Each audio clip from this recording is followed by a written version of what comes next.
যে সামনে দেখতে পাচ্ছেন লুকোচুরি দরওয়াজা, আর এখানে যে জায়গাটা আছে এখান দিয়েই কিন্তু সোহম আর মিমি সাইকেলে চড়ে একটা সিন ছিল দুজনের, বোঝেনার। গৌড়, যেটি ছিল এক সময়কালে প্রাচীন বাংলার রাজধানী। বর্তমান মালদা জেলার সবুজ আমবাগানগুলির মাঝে গৌড়ের সুউচ্চ নয়নাভিরাম ঐতিহাসিক নিদর্শনগুলো যেন প্রবলভাবে আকর্ষণ করে পর্যটকদের। লেগ পিসটাও কিন্তু অনেক বড়, আর আলোটাও অনেক বড়। এই গোমটি দরওয়াজার সামনে কিন্তু একটা পিলার পড়ে রয়েছে অনেক বড়, আর এখানকার নকশাগুলো একটু দেখে নিন আপনারা, কি সুন্দরভাবে নকশা করা হয়েছে। আর এই জায়গাগুলোতে দেখুন আড্ডা মারার জন্য কিন্তু অনেক জায়গা রয়েছে, পার্কের মতো লাগছে। এই যে বসার জায়গাগুলো অনেক রয়েছে এরকম।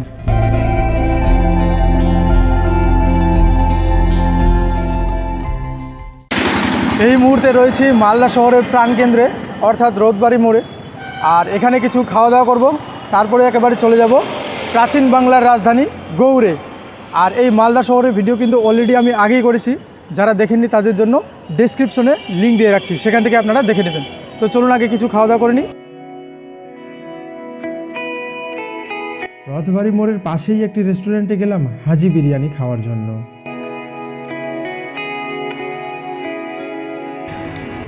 এটা হলো হাজি বিরিয়ানি। ফার্স্ট টাইম আজকে ট্রাই করবো হাজি বিরিয়ানি। রে বাপ রে বাপ, এত বড় আলুর পিস।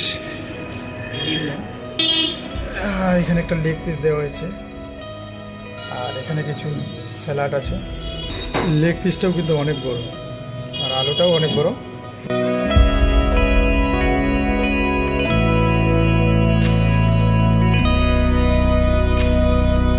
প্রথমে খেতে ভালো লাগলেও শেষের দিকে যেন টেস্ট পাচ্ছিলাম না। এত বড় সাইজ আলুর যে ভেতর দিকটা একটু সেদ্ধ কম হয়েছে।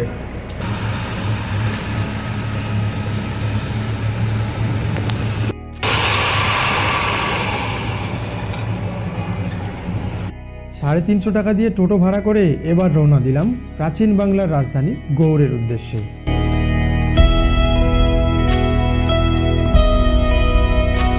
গৌড়ে মূলত বড়দিনের পর পর্যটকদের ভিড় বাড়তেই থাকে, তাই সেই সময় ভাড়াও একটু বেশি হবে। তবে আপনারা চাইলে দরদাম করে ভাড়া কিছুটা কমাতেই পারেন।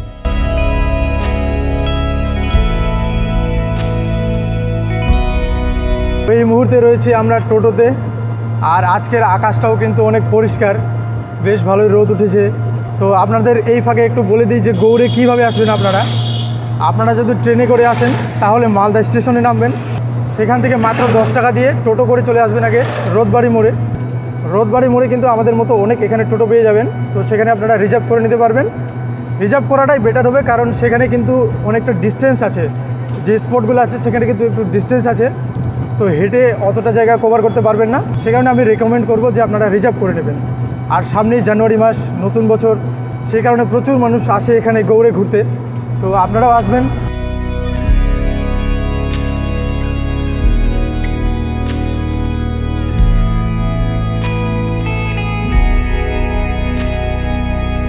মালদা জেলা যে আমের জন্য বিখ্যাত সেটা কিন্তু আপনারা এইদিকে আসলেই বুঝতে পারবেন।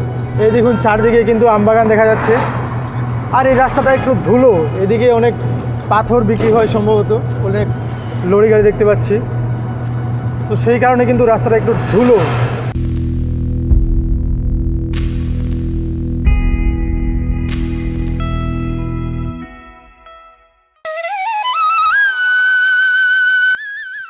শুরুতেই আমরা দর্শন করে নিলাম রামকেলির গুপ্ত বৃন্দাবন ধাম, যেখানে সংরক্ষিত রয়েছে মহাপ্রভু শ্রী চৈতন্যদেবের পদচিহ্ন। মালদার এই রামকেলি গ্রামেই নাকি মহাপ্রভু শ্রী চৈতন্যদেব বৃন্দাবন যাওয়ার পথে কয়েকদিন অবস্থান করেছিলেন।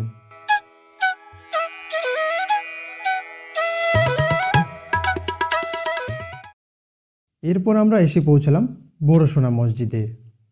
তো প্রায় 15 থেকে 16 কিলোমিটার রাস্তা পাড়ি দিয়ে আমরা এই মুহূর্তে এসে পৌঁছলাম প্রাচীন বাংলার রাজধানী গৌড়ে। আর প্রথমেই যে আমরা স্থাপনায় এসে হাজির হয়েছি সেটি হলো বড়সোনা মসজিদ বা বারোদুয়ারি মসজিদ। তো চলুন আগে ভেতরে একটু দেখি কীরকম মসজিদটা। বলা হয় 12টি দরজা থাকায় এই মসজিদটির নাম রাখা হয় বারোদুয়ারি মসজিদ। তবে এখনও পর্যন্ত 11টি দরজারই সন্ধান মিলেছে।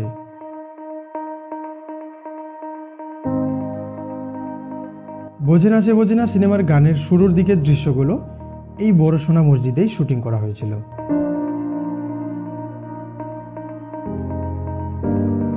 এই যে জায়গাটি দেখছেন, এখানেই কিন্তু বোঝে না মুভির শুটিং হয়েছিল। একটা যে গান রয়েছে, কঠিন তোমাকে ছাড়া একদিন, তো সেই গানটার একটা সিন কিন্তু এখানে রয়েছে। আর কি লাগছে দেখুন, জায়গাটা অসাধারণ লাগছে।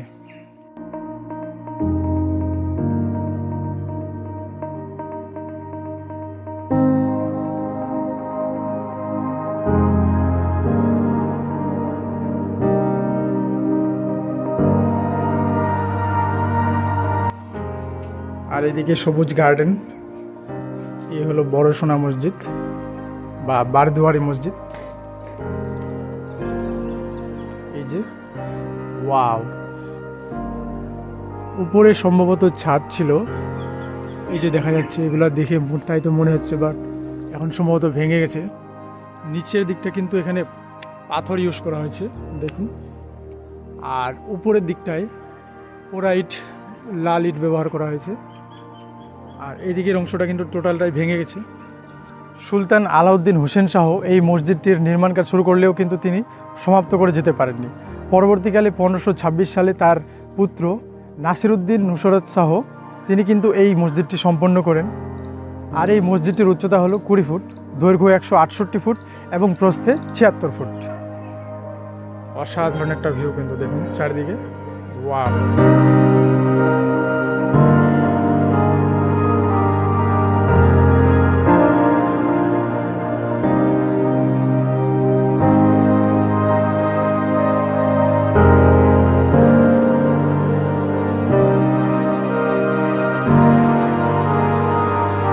এবার আমরা আসলাম দাখিল দরওয়াজা বা সেলামি দরওয়াজায়। এই হলো দাখিল দরওয়াজা, আর এইদিকে পুকুর রয়েছে, খোলা মাঠ, এইদিকে উঁচু একটা পাহাড়ের মতো রয়েছে।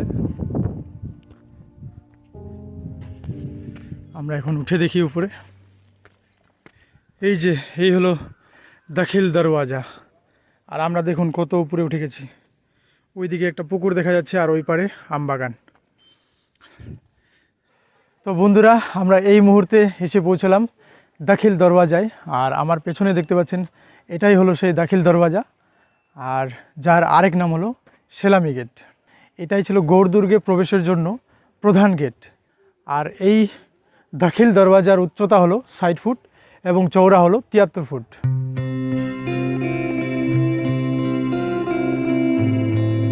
গৌড় দুর্গে প্রবেশের প্রধান প্রবেশ পথ ছিল নাকি এই দাখিল দরওয়াজা।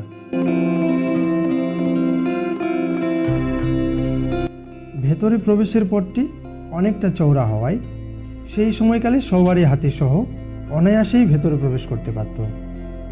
আমরা এখন ভেতরে আছি দাখিল দরওয়াজার। এই দিক দিয়ে কিন্তু প্রচণ্ড আওয়াজ শোনা যাচ্ছে, চামচিকার আওয়াজ সম্ভবত। আমার তো যাওয়া যাবে না ভেতরে। এই দেখুন দাখিল দরওয়াজা, এটাও কিন্তু অনেক বড় একটা দুর্গর মতো লাগছে, আর এটাকে বলা হচ্ছে প্রধান গেট।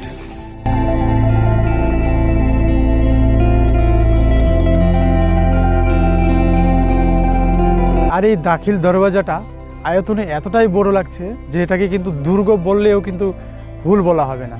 তো যাই হোক, এই দাখিল দরওয়াজা ঘোরা আমাদের কমপ্লিট হয়ে গেছে। এখন চলে যাব আমরা নেক্সট স্থাপত্যে।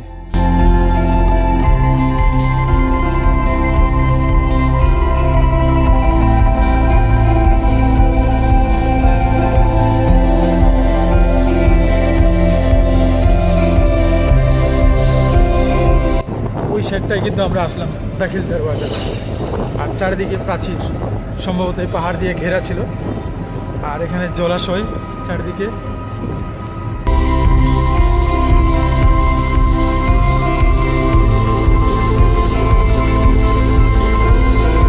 তো এই মুহূর্তে আমরা আসলাম ফিরোজ মিনারে। এই হলো ফিরোজ মিনার, যেটি দিল্লির কুতুব মিনারের সাথে সাদৃশ্যপূর্ণ।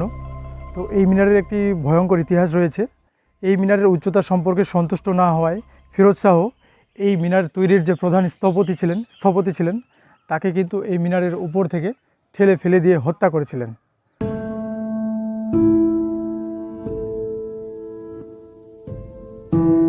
পাঁচতলা কাঠামো বিশিষ্ট এই মিনারটি নির্মাণ করেছিলেন হাবজি রাজবংশের সুলতান সৈফুদ্দিন ফিরোজ শাহ। এই মিনারের প্রথম 3টি তলা বহুভুজ বিশিষ্ট এবং পরের দুটি বৃত্তাকার আকারের।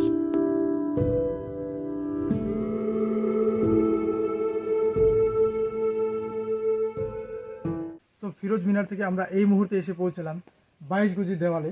এটার নাম 22 গজি দেওয়াল করা হয়েছে, তার পিছনে একটি কারণ হলো এটির উচ্চতা নাকি 22 গজ, সে কারণেই এই দেওয়ালটার নাম রাখা হয়েছে 22 গজি দেওয়াল। আর এর পাশেই রয়েছে বল্লাল সেনের ধ্বংসাবশেষ, তো সেটাতেও যাব। তার আগে এটা আমরা একটু দেখে নিই।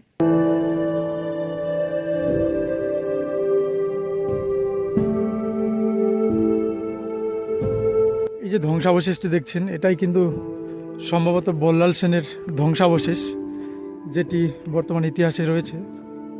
ওই যে ওইদিকে দেখা যাচ্ছে 22 গজি দেওয়াল, এদিকে হচ্ছে আমবাগান। 22 গজি দেওয়ালের পাশেই রয়েছে বল্লাল বাটি। মাটির নিচ থেকে খনন করে বের করা হয় এই ধ্বংসাবশেষটিকে। অনেকেই অনুমান করেন এই ধ্বংসাবশেষটি নাকি এক সময়কালে বল্লাল সেনের প্রাসাদ ছিল। বল্লাল সেন ছিলেন বঙ্গের সেন রাজবংশের দ্বিতীয় রাজা। 1160 থেকে 1179 সাল পর্যন্ত তিনি সেন বংশের রাজত্ব করেন। আর আপনারা দেখলে বুঝতে পারবেন এই জায়গাতেও কিন্তু বোঝেনা সে বোঝেনা মুভির যে গান রয়েছে, কঠিন গানটা, সেটারও কিন্তু এখানেই একটা দৃশ্য শুটিং করা হয়েছিল।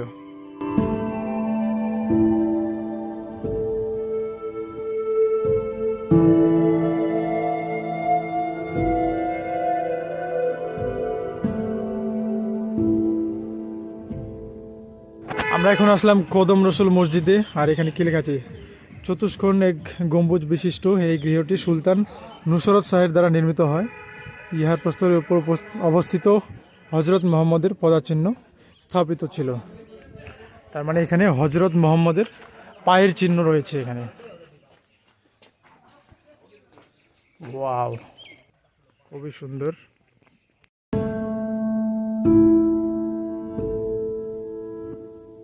এই কদম রসুল মসজিদেই রয়েছে হজরত মোহাম্মদের পদচিহ্ন।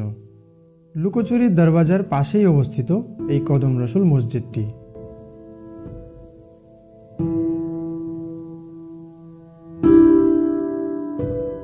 আর এই সমাধিটি হলো ফতে খায়ের সমাধি।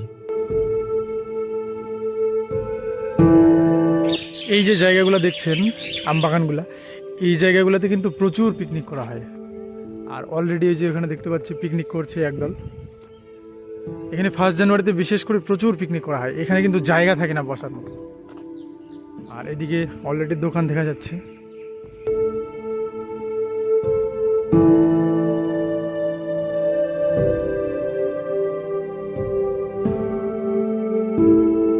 চিকা মসজিদ বা চামকান মসজিদ, এই যে এটাই হলো সেই চিকা মসজিদ।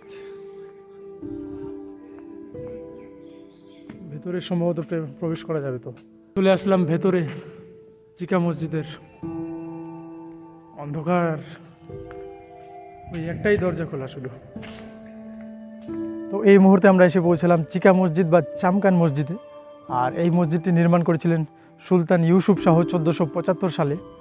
আর এই মসজিদটির নাম চিকা মসজিদ বা চামকান মসজিদ হওয়ার কারণ হলো এই মসজিদে প্রচুর পরিমাণে চিকা বা বাদুড় থাকতো, তো সেই কারণে এই মসজিদটির নাম রাখা হয় চামকান মসজিদ। আর ওই দিকে দেখা যাচ্ছে ওটা সম্ভবত গুমটি দরওয়াজা, তো সেখানে আমরা যাব। আর তারপরে শেষ আমাদের একটি স্থাপত্য রয়েছে, সেটি হলো লুকোচুরি দরওয়াজা।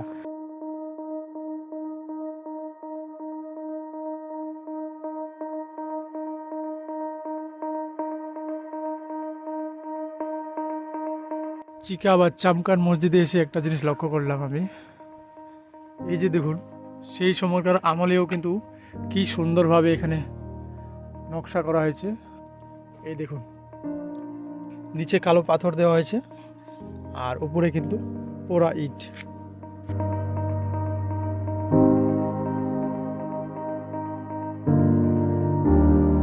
দেখুন এই গোমটি দরওয়াজার সামনে কিন্তু একটা পিলার পড়ে রয়েছে অনেক বড়। আর এখানকার নকশাগুলো একটু দেখে নিন আপনারা, কি সুন্দরভাবে নকশা করা হয়েছে, অসাধারণ কিন্তু কারুকার্য দেখুন। আর পিলারটার সাইজটা দেখুন একবার কত বড়।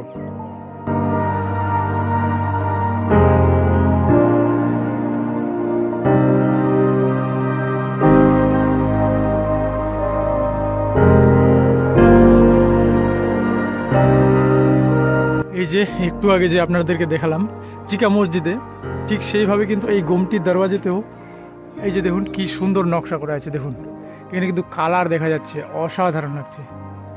এই যে এই পাশে রয়েছে আবার, এই যে দেখুন কি সুন্দরভাবে নকশা করা আছে।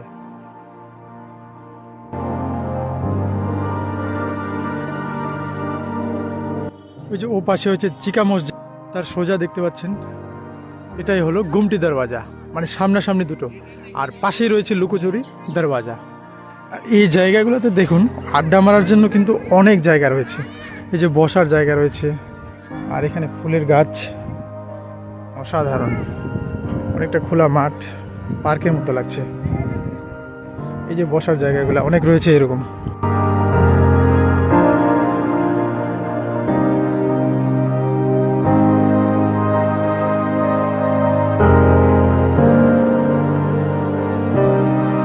এই যে সামনে দেখতে পাচ্ছেন লুকোচুরি দরওয়াজা, আর এখানে যে জায়গাটা আছে এখান দিয়েই কিন্তু সোহম আর মিমি সাইকেলে চড়ে একটা সিন ছিল দুজনের, বোঝেনার এই জায়গাটা দিয়ে কিন্তু সাইকেলের সিনটা ছিল। আর এই যে হলো লুকোচুরি দরওয়াজা। 1655 খ্রিস্টাব্দে বাংলার সুবেদার শাহ সুজা গৌড় দুর্গে প্রবেশ করবার জন্যই এই লুকোচুরি দরওয়াজাটি তৈরি করেন। এটির দুই দিকে রয়েছে প্রহরীদের ঘর ও উপরে রয়েছে নহবতখানা।